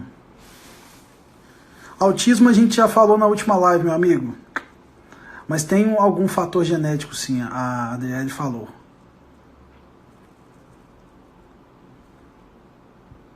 Infarto placentário. Então, os infartos placentários são áreas na placenta mais hipoecogênicas, mais escuras, né? Que são sugestivas de infarto placentário. As pacientes que têm trombofilia têm mais propensão a fazer infarto placentário. Só que o que vai me falar se essa placenta, por exemplo, está toda infartada, infartar todo o feto vai a óbito, né? Não tem como. É a umbilical, né? Se a umbilical começa a dar sinais que está aumentando a resistência, é aquilo que eu falei. O feto está mandando o fluxo pela artéria umbilical e não está tendo zona de troca de nutrientes, oxigênios, porque tem muito infarto placentário. Então ali eu consigo perceber que o sangue que sai do feto e vai para a placenta tem uma dificuldade. Então isso me mostra nas ondas, né, do Doppler. Isso é complicado, né? Por isso que, assim, infelizmente, eu cada vez mais parto só para o particular, porque na minha clínica, por exemplo, chegar uma paciente com 28 semanas, obstétrico simples, eu até dou o Doppler para ela, sabe? Porque eu falo, não quero fazer o seu exame sem Doppler. É inseguro para mim, eu não fico seguro, então eu prefiro fazer com Doppler. Às vezes eu dou, várias vezes no começo da minha carreira, quando eu fazia exame em hospital, assim, hoje em dia o pessoal já pede, mas quando eu comecei em hospital, eu fazia Doppler de graça, um monte de paciente, mas um monte, porque chegava com 32, 34 semanas, pedia um obstétrico simples. Eu não consigo, eu olho para o bebê com 34 semanas, eu tenho que fazer um Doppler. Nem que eu faça para mim e não descreva, né, porque já que não está sendo solicitado. Mas eu acabava fazendo e descrevendo, porque é questão de segurança mesmo, eu acho que a paciente merece, entendeu? E se você faz diagnóstico de alguma complicação no Doppler, dá tempo, entendeu? 34 semanas, entra com corticóide, matura esse pulmão, interna a paciente, se tiver alguma insuficiência placentária grave, opa, nasce. Agora, se não faz Doppler, é questão até de segurança para o meu lado profissional. Porque se eu faço um exame sem Doppler com 34 semanas, eu não vejo nada. Se o feto for a óbito, o juiz vai chamar a primeira pessoa. Você fez o exame, como você não viu? Então, assim, é questão de respeito pela paciente, é questão de respeito pelo meu profissional mesmo. Eu acho que não deve. Sim, percentil ideal acima do P10, abaixo do P90, que é aquela zona de mistura que eu falei que a gente faz parte, né? Mas se for percentil 10 ou abaixo de percentil 10, tem que ter um controle. Mas não é desesperar, gente. Não temos que desesperar. É o que eu falei. Nós temos muita variação biológica. Então, se a gente tem muita variação biológica, não descreva o circular de cordão. Não descreva o circular de cordão. Por que não descreva o circular de cordão? Porque gera desespero e circular de cordão não leva bebê a óbito. O cordão umbilical tem 3 vasos, 2 artérias e uma veia e uma baita de uma geleia de Wharton, que chama, para proteger. Então, se eu faço o estudo de Doppler da artéria umbilical e está normal, tanto na inserção, na placenta, quanto perto do bebê, ou até na região que está circular, está normal, eu não descrevo. A única alteração que tem que ser descrita no ultrassom é nó verdadeiro de cordão, malformação de cordão, por exemplo, cordão com artéria única, isso aí tem que olhar, né? Eu tenho até alguns casos, cordão de artéria única, pode fazer restrição, porque envia menos fluxo, né? Mas eu não descrevo, acho totalmente desnecessário, já tem um monte de protocolo falando para não descrever circular de cordão. O bebê, vocês precisam entender uma coisa, o bebê, ele brinca, né, na barriga, brinca muito, né, chuta, faz aquela bagunça toda. Então o bebê, quando ele está brincando, o primeiro brinquedo do bebê é o cordão. Então ele pega, morde, enrola no pescoço, enrola na perna, enrola em tudo. Eu mesmo nasci com 4 circulares de cordão. Estou vivo aqui, né? Então eu não descrevo.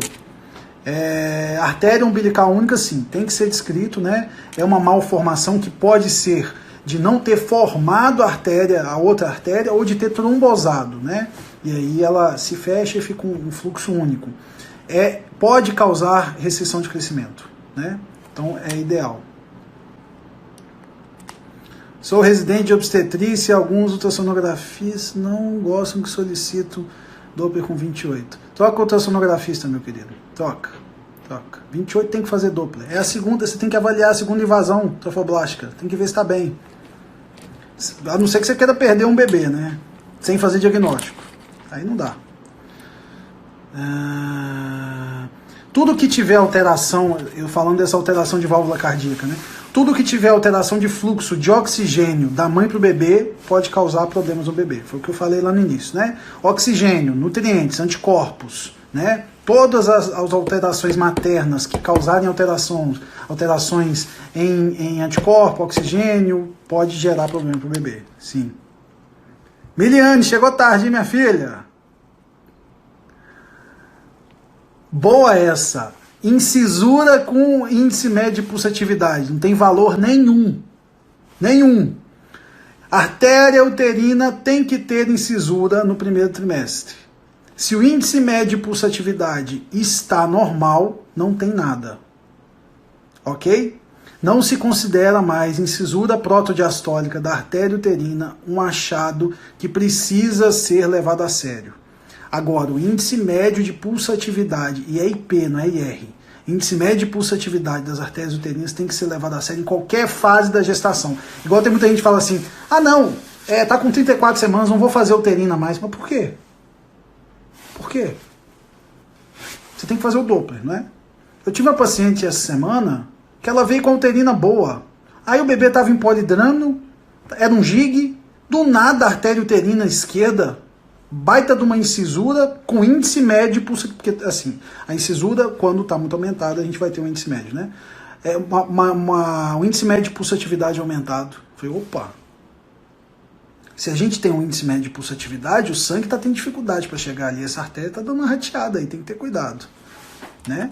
Incisura protodiastólica não é diagnóstico de complicação. Índice médio de pulsatividade, sim. Doppler com 8 semanas, não, porque a invasão trofoblástica vai estar começando, né? É ideal no morfológico de primeiro trimestre. Antes não tem tanta necessidade. Isso aí, Miliane. Amanhã você assiste.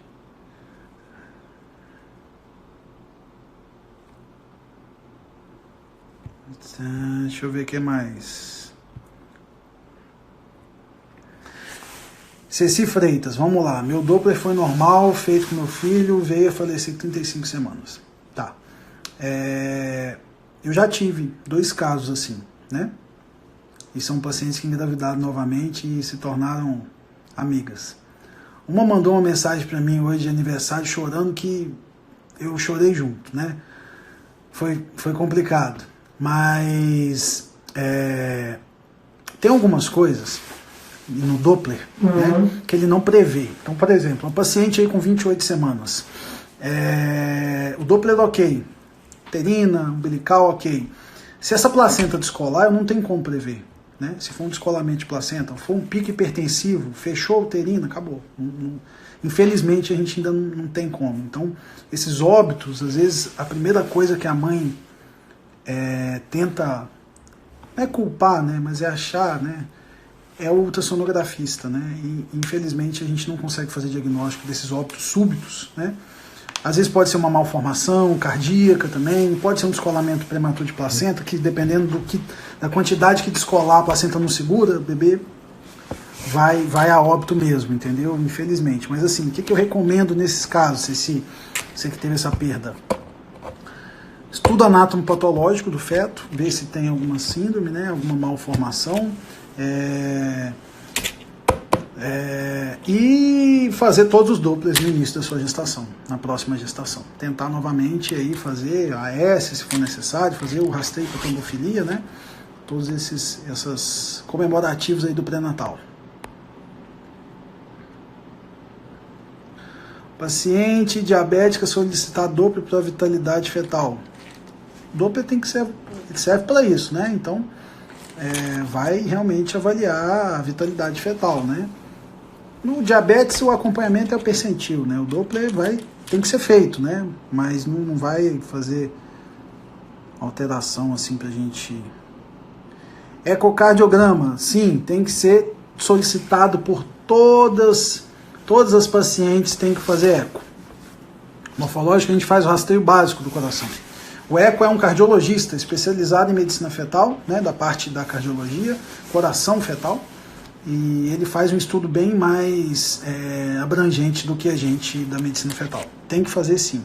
Todas as minhas pacientes fazem. Isso aí, Thaís. Tudo com Doppler. Ecocardio de preferência aí do morfológico até 28 semanas, né? Doppler, Amanda, após 25 semanas, Doppler com 28, né? 32, 34, 36, né? E aí vai acompanhando. Depois de 34 semanas, pode fazer outra com Doppler? Não, a partir de 28 tem que fazer com Doppler até o final da gestação. Vamos lá, vamos lá. Vamos lá, gente, manda aí. Tô aqui. Ah, outra coisa. Aproveitar enquanto vocês pensam aí nas dúvidas. Hoje eu queria agradecer muito, muito, muito mesmo, né? Recebi várias mensagens. Todo mundo ficou assim, pô, seu aniversário, você vai fazer uma live? Eu acho o seguinte, né? Uma coisa minha, assim. Eu acho que aniversário, às vezes, é uma coisa que todo mundo, vou comemorar, vou beber, vou sair e tal. Eu acho que o maior sentido do aniversário é uma renovação na sua vida, né? Então é um ano que você passou e é uma oportunidade de você agradecer a Deus que Ele está te dando mais um ano, né, de vida. E eu não tenho muito essa questão de comemorar, né? Eu acordei cedo, fiz uma oração, agradeci a Deus e fui trabalhar, né? E eu acho que o maior presente que eu posso ter, né, de aniversário é isso aqui, né? Eu ter 70 a 80 pessoas online comigo às 9h20 numa terça-feira, eu ter recebido milhares de mensagens de bebê que a gente acompanhou, que para mim não tem presente que pague, sabe? Ter esse carinho de vocês que é maior que qualquer coisa, né? Eu acho que eu peguei um trecho, né, de um texto, escrevi uma parte hoje falando sobre isso. Eu acho que a gente vai chegando a uma certa idade que a gente busca outras coisas, né? Não é festa, não é rock, é questão profissional, é a satisfação profissional, é a satisfação como pessoa. Às vezes a gente já não tem tantos amigos, eu ultimamente tenho poucos, porque estou muito focado na minha profissão e prefiro estar dedicado à minha família, estar dedicado realmente ao que vai me dar futuro, né? Às vezes a gente se envolve com algumas amizades, não dá muito certo, e eu acho que nada do que tira a nossa atenção e nosso foco tem que participar da nossa vida. Eu estou numa fase profissional onde minha dedicação e meu foco está reto, assim, né? E por isso eu estou sempre munido de pessoas à minha volta que também estão assim, né? Igual o Franciele, igual a nova secretária que está entrando aí também, igual esses projetos todos que a gente está fazendo. Então eu queria de coração agradecer a todo mundo que perdeu seu tempinho para mandar uma mensagem para mim, mesmo as pessoas que não me conhecem, né, que mandaram ali no Instagram. Eu não posso nem falar do meu Instagram porque assim é assustador o que está acontecendo, a quantidade de seguidor, né, é absurdo assim. Mas eu fico grato por ter esse tanto de seguidor, porque assim eu consigo passar mais informação para mais pessoas que às vezes não têm acesso a esse tipo de informação sobre gestação. Essa live ela fecha um pouco o ciclo, né? Porque em agosto eu tentei organizar todos os profissionais que eu queria, não, nem todos, faltou o André Frix, faltou o Renato Chimenez ainda para falar de malformação, mas eu consegui juntar um pessoal para falar sobre a importância de uma gestação equilibrada desde o início. E agora a gente fecha, vocês conseguem entender os fatores maternos, os fatores placentais e os fatores fetais. Então isso é mega importante a gente conseguir passar isso para vocês, né? Eu só tenho que agradecer a Deus, a vocês o carinho, né? Ultimamente eu tenho andado na rua, eu estou encontrando com gente que me segue, isso é muito massa, né? Outro dia eu entrei no exame e a mulher deu um grito, eu te sigo! Falei, calma, tá tudo bem, mas isso é muito legal, esse reconhecimento, eu não levo isso pro lado de me achar de maneira alguma, eu gosto mesmo, e quem estiver vendo aí, que me vê na rua, outro dia me viram ali, fui malhar, pode chegar, pode conversar, pode me dar um abraço, não tem problema não. Tem pergunta aí? Eu desconheço essa parte de anticoncepcional para fator de crescimento, aí é com o obstetra mesmo. Síndrome HELP, vou falar junto com Bruna Pitaluga, a gente vai falar sobre pré-eclâmpsia, semana que vem. 37 semanas, devo fazer Doppler? Deve sim, até o final da gestação. Deus te abençoe também.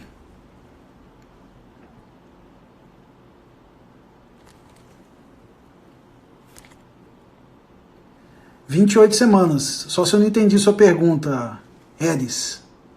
Acho que eu entendi que você falou que o ultrassonografista não faria, né? Isso, mas é com 28, isso mesmo. Desculpa se eu não entendi aí. Paciente 28 anos, 3 gestações, sem história de complicação, 2 morfológicos, percentil 7.9, duplo de primeiro trimestre. Qual a sugestão para seguir acompanhamento? Não entendi muito a sua pergunta, não. O percentil está 7.9, se for, tem que ficar de olho, né? Deixa eu ver mais.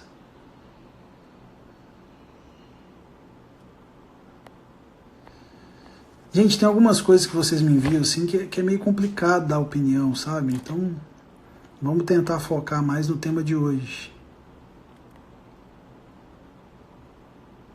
Eco. 12 semanas, ultra TN com... Não, 12 semanas é morfológico primeiro trimestre, né? Não faça translucência sozinha. Faça morfológico primeiro trimestre. Muito melhor. Por que muito melhor, né? Por quê? Porque o morfológico de primeiro trimestre, ele vai avaliar crânio, plexo coroide, cérebro, fossa posterior, osso nasal, ângulo facial, boca, nariz, triângulo frontonasal, se o coração está do lado certo, se é uma dessocardia ou não, a presença do estômago, a implantação das artérias vésico-umbilicais lá embaixo, vai avaliar os ossos, né, pelo menos avaliar, vai avaliar se tem alguma malformação a nível de coluna e vai avaliar a translucência, né, que é a coisa, você vê, né, olha o tanto de coisa que avalia o morfológico e o povo ainda continua fazendo somente a translucência. Vai avaliar o colo uterino, que é mega importante. A avaliação do colo uterino tem que ser feita no primeiro trimestre, depois no segundo trimestre. Se a gente tem colo curto, a gente tem aumento de risco para parto prematuro devido à incompetência do colo. Então tem que ficar de olho. Vai avaliar as uterinas, que se tiverem alteradas, tem medicamento para tentar resolver a situação. Antes da TN, é os obstétricos simples, né, de sempre endovaginal, né? A gente faz o primeiro exame, né, faz a medição, né, a partir da 6ª semana, que a gente já tem batimento. Quantos exames depende muito de cada gestação, né? Mas geralmente é o exame de primeiro trimestre. O exame de primeiro trimestre ele tem uma função muito importante, gente. Primeiro, para ver se o saco gestacional está dentro do útero, né? Se é uma gestação tópica.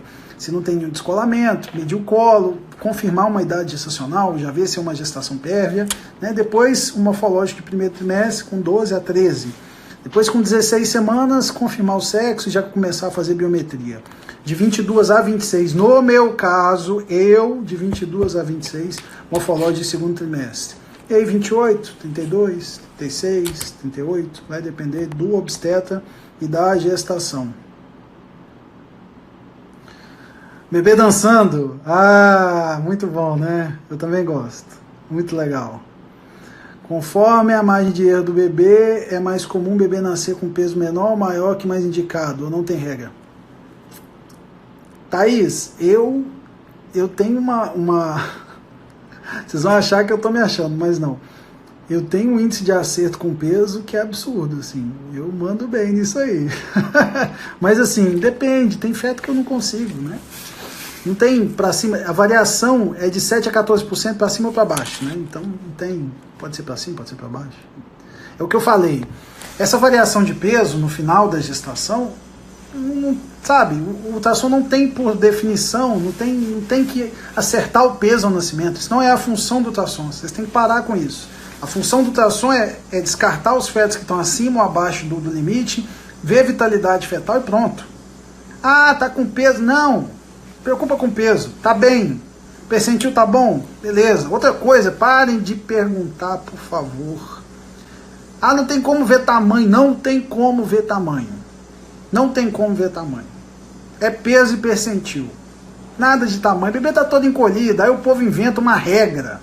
Olha como é a loucura. O povo inventa uma regra que multiplica o fêmur V7. O que eu falei lá no início da live? A biometria, e nós brasileiros temos uma variação biológica absurda. Então a gente pega aí um bebê que tem todos o percentil de tudo normal e tem o percentil do fêmur no P5, e ele é normal, é constitucional esse fêmur curto aí. Aí você faz a regra. O que vai adiantar? Não vai bater, o negócio não vai dar nada. Então faz peso, tamanho não serve para nada. Hora que o bebê nascer, você leva para casa, estica o bebezinho e você vai saber o tamanho. Mas antes, não precisa não. Para com esse negócio de tamanho, pelo amor de Deus. Tô morrendo de medo da minha nascer ainda mais do que tá indicando. Minha filha entrou, vai sair, preocupa não. Uma forma vai sair, tá? Preocupa que isso não. Avaliar cada percentil isolado ou percentil total com base para restrição. Bom, boa. Eu avalio tudo, né? Avalio percentil de tudo. Eu sou fissurado do percentil, né? Se eu tenho um bebê com um percentil 20 e com um abdômen abaixo do P10, alguma coisa está acontecendo. A mesma coisa, percentil 20 de peso fetal com o abdômen acima do P90, alguma coisa também está acontecendo, né? Então tem que ser avaliado. Eu olho todos os percentis da biometria. 2 medidas da cabeça, 1 medida do abdômen e 1 medida do fêmur. Então todos os percentis têm que ser avaliados isoladamente, né? E também o percentil global. E uma coisa que é legal, que as pessoas às vezes não sabem, que existe percentil para tudo no feto. O cerebelo, uma estrutura da nuca, tem percentil, né? O osso nasal tem percentil, né? Então tem percentil para tudo. Então a gente tem muita segurança quando faz o exame baseado em percentil. Mais alguma coisa?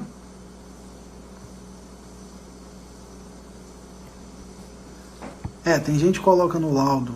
Eu não critico não, cada um... A gente tem que parar de mimimi, né?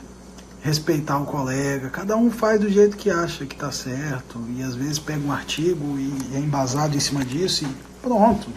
Cada um tem que fazer. Eu acho assim, a medicina é uma área que tem várias vertentes, tem vários artigos, vários estudos, por exemplo, só da medicina fetal. Tem o pessoal da medicina fetal Barcelona, tem o King's College, que é onde a gente tem mais vínculo, né? Que é da Inglaterra e é onde eu fiz minha especialização, que tem filial aqui em Campinas. Então, cada um tem uma forma de pensar, né? Então, eu acho que o importante, nós médicos, é tentarmos, assim, pegar os protocolos que cabem à sua realidade, né? O seu estilo de vida, o seu estilo de paciente, e aí tentar fazer da melhor forma, porque aí você vai ter os seus resultados, né? Com 16 só para sexo, porque já sei o sexo. Bom, eu só defino sexo com 16 semanas, antes é só palpite. E eu faço biometria e já consigo avaliar o percentil também com 16 semanas, porque a gente já vai medir o bebê todo, né? Existe possibilidade de ver o sexo do bebê na TN. Vocês adoram fazer essas perguntas. Eu acho que vocês fazem essas perguntas de provocação, né? Não? Certeza que vocês fazem. Gente, vamos acabar com esse negócio, né? Vou explicar. Tubérculo genital não é sexo. Né? O sexo, para falar a verdade, é um diagnóstico genético. A gente não tem como definir o sexo pelo ultrassom. A genitália é compatível com o masculino e o feminino. O sexo não, porque a gente pode ter uma malformação onde o bebê tem pênis e tem útero. Onde tem vagina e não tem útero. Né? Então, assim, tem que definir, pode ser dado um palpite pelo ângulo do tubérculo genital. Já vi muita gente cair do cavalo com isso. Eu falo palpite e confirmo na 16ª, porque na 16ª a genitália está formada, então a gente consegue ver o aspecto da genitália. E por que eu fico preocupado com isso? Todo mundo acha, não, porque não quer definir, não é isso. Por quê? Se você define o sexo na 12ª semana e esse feto tem uma malformação de genitália, na 16ª você vai ter uma surpresa. Ah, não está formado, é uma genitália ambígua, tem os dois sexos. E aí, sabe? Então eu prezo muito pelo paciente, eu acho que o paciente merece tudo de melhor. Então na 16ª a gente confirma o sexo, antes não. Manda um abraço para... Alô, Rondonópolis, Mato Grosso. Boa noite, gente, tá todo mundo me vendo aí, né? Isso aí, beijão para vocês. Sexagem é uma opção. Eu não faria sexagem, né? Eu faria um NIPT, né? Já que for para gastar um dinheiro com exame, eu faria um NIPT, que é um estudo não invasivo do DNA do feto, para saber se tem algum fator cromossômico. Eu não me preocuparia tanto com sexo, não. Na verdade, isso aí é o de menos. Mas preocupado é com a questão morfológica do feto mesmo. Uma leve cólica diária, não, isso aí é motivo de você avisar o seu obstetra, né? E aí ver se tem indicação de ultrassom.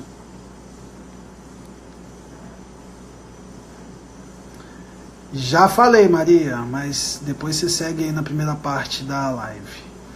Profissional de medicina fetal em BH. Me manda mensagem, Débora e Diogo, me manda mensagem no direct que eu tenho sim. Tem um colega muito bom aí. Aí eu mando para vocês o telefone.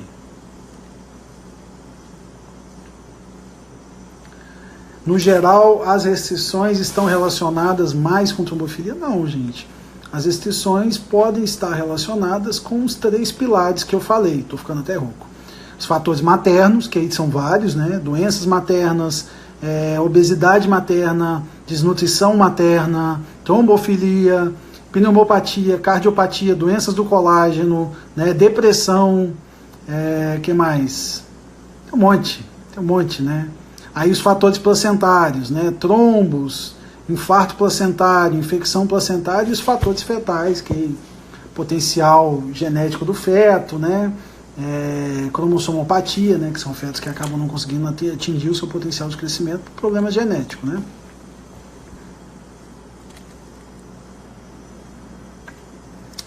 Sem dúvida, sem dúvida. Eu falo que a gente está entrando numa fase, acho que eu nunca falei isso em live, sabe? Talvez por ser uma live sozinho, eu gostaria de falar um pouco isso. A gente está entrando numa fase muito mimimi na gestação. Acho que a gente tem que parar um pouquinho com isso, sabe? A gente tem que focar em fazer diagnóstico e saber que está tudo bem. Eu vejo que às vezes tem umas coisas que eu fico assim meio assustado, né? Um desespero para descobrir um sexo e não tem tanta preocupação se está tudo bem, né? Então eu acho que a gente tem que se preocupar um pouco mais com a parte morfológica, a parte de nutrição, a parte de hábito de vida.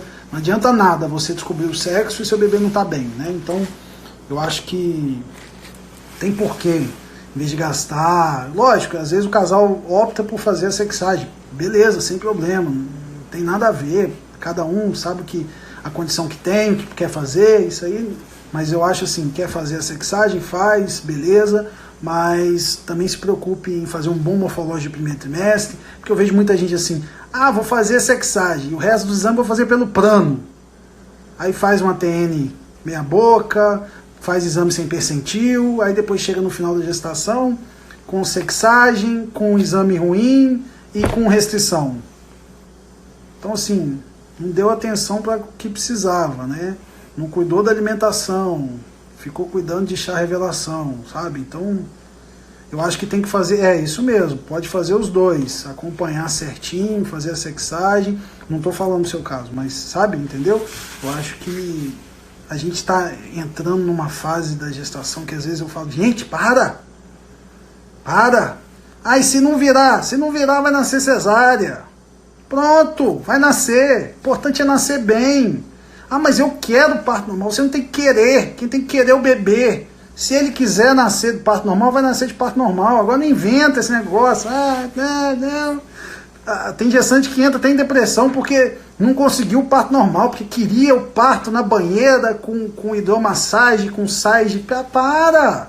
A gente está falando de uma vida que está nascendo.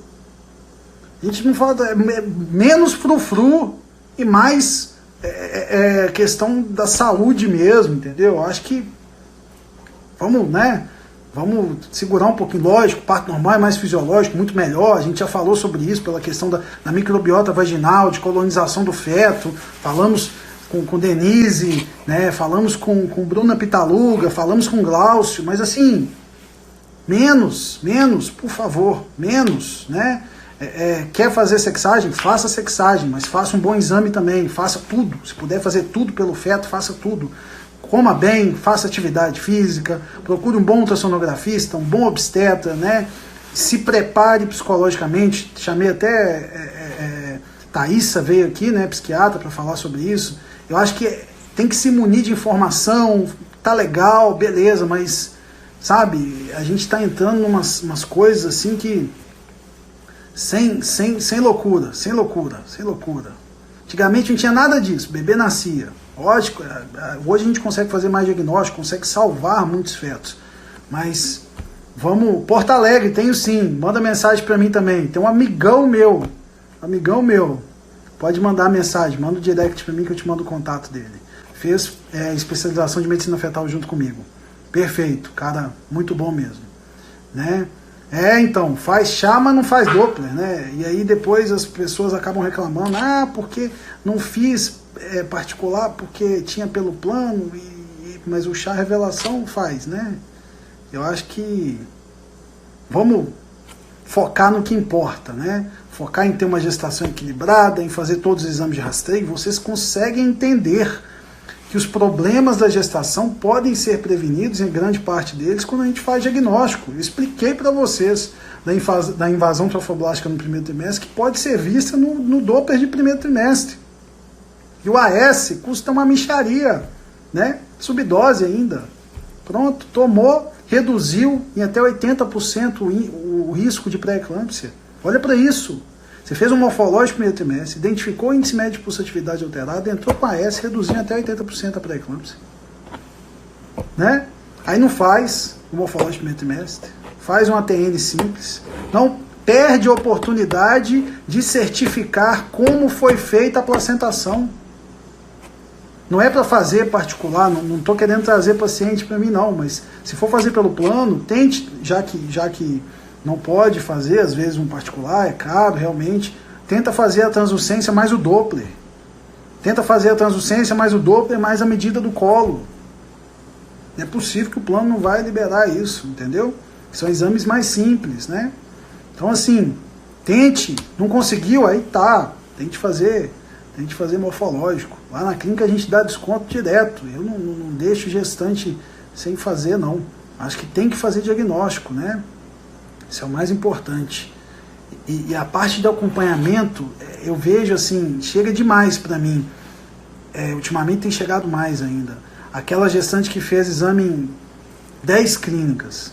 Aí o último exame, o enviado de Deus, o ultrassonografista enviado de Deus, jogou o percentil. Opa, uma coisa tem aqui. Aí o obstetra me liga, falou, Flávio, olha aí para mim, estou mandando para você. Fez um ultrassom, o percentil tá baixo. Aí quando chega para mim está muito baixo, porque fez exames em clínicas. Não é que a clínica é ruim, é porque ali não tem às vezes o protocolo de avaliar o percentil, ou de fazer o cadastro na máquina com a datação do primeiro trimestre. E aí perde, entendeu?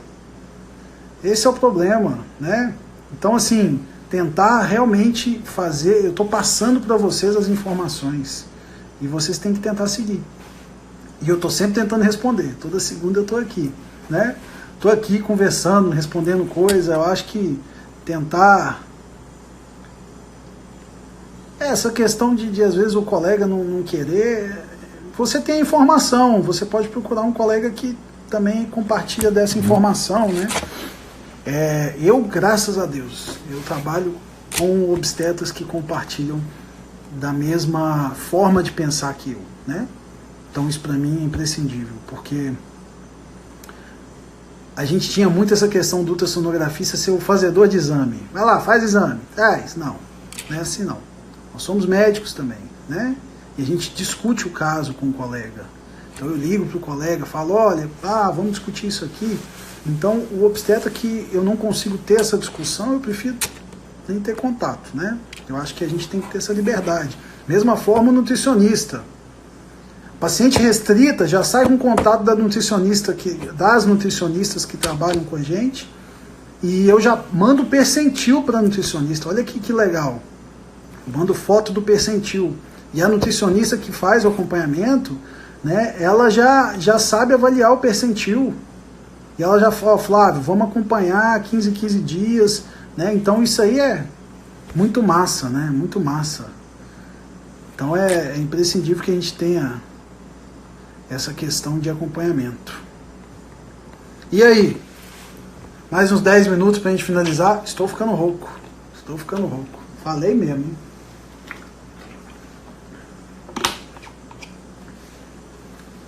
Sistema gastrointestinal. No morfológico primeiro trimestre a gente já vê, né? Intestino, estômago. Já consegue dar uma avaliada assim. Comer.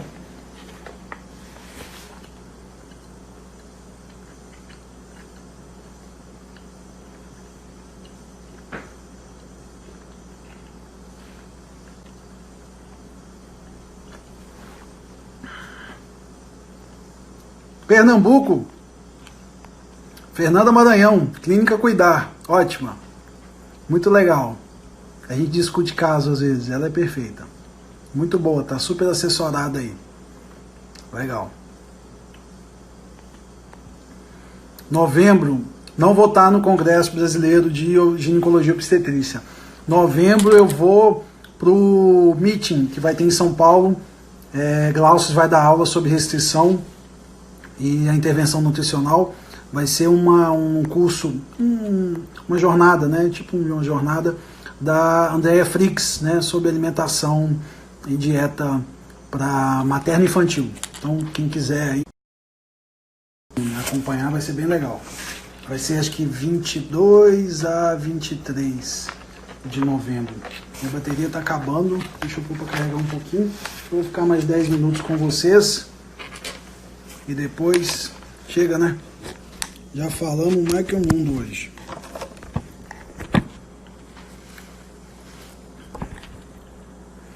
Mas em relação aos congressos, a partir do ano que vem eu vou me organizar um pouco mais. Eu quero frequentar um pouco mais os congressos de obstetrícia, eu acho legal. Pra gente que é da fetal, e eu não tenho formação como obstetra, né? Eu vim da radiologia, então é interessante a gente entrar também nesse mundo da obstetrícia. Depois da morfológica primeiro trimestre, qual é o próximo exame? 16ª, né? Para descobrir o sexo e começar a fazer a biometria do feto.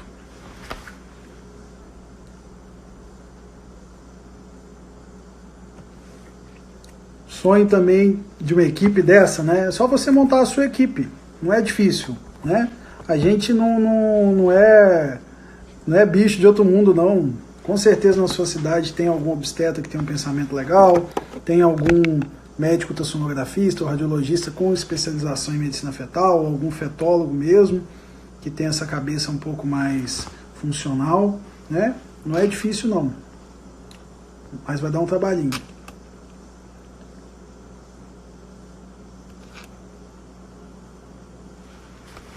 Morfológico sem pedido médico. Então, gente, essa questão do pedido médico é uma dúvida que todo mundo tem, né? O médico que realiza alguns... Eita, caindo tudo aqui, eu pus para carregar. Peraí, deixa eu ajeitar isso aqui, tá me incomodando. Fica quieto aí. O médico que realiza exame sem pedido, ele é obrigado a assumir o paciente, né? Então, assim, se você faz um exame sem pedido, você é obrigado a conduzir a gestação, né? Então, se o paciente tiver alguma complicação, você tem que conduzir, mas não tem nenhum problema, não. Falei sobre isso. A artéria umbilical única pode ser, sim, uma das causas de restrição de crescimento.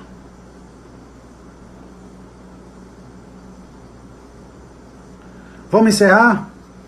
Vamos encerrar. 1h50 de live.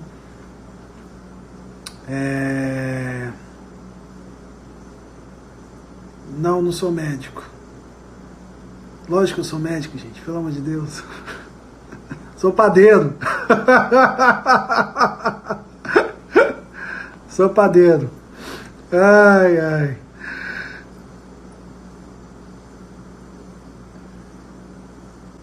Sim, pode ser, principalmente na neurosonografia, né? Você está falando de polimicrogiria. Gente, vamos encerrar. Muito obrigado aí vocês, né? É muito legal. Foi uma experiência muito nova para mim, porque assim, eu sempre faço live com outro colega. Eu até fiquei nervoso, até falei com a Franciele, nossa, tô com frio na barriga aqui, Fran, porque eu fiquei estudando no final de semana e é mais fácil quando a gente faz em dois, né? Porque a gente estuda um pouquinho e geralmente eu assumo meio essa questão de entrevistar o colega, né?